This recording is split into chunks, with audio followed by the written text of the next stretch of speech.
چند سوال میں آپ لوگوں کے سامنے لے کے آیا ہوں۔ پہلا سوال یہ ہے کہ کیا عورت کے لیے ساڑی پہننا جائز ہے یا نہیں؟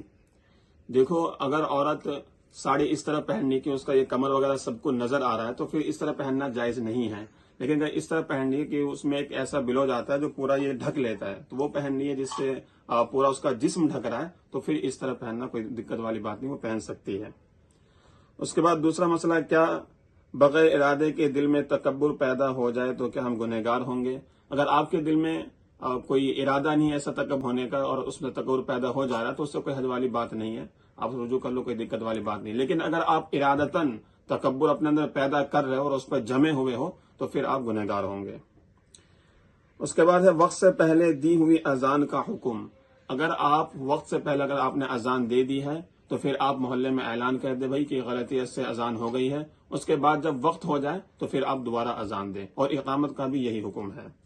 اس کے بعد ہے درس حدیث میں عبارت غلط پڑھنے کا حکم۔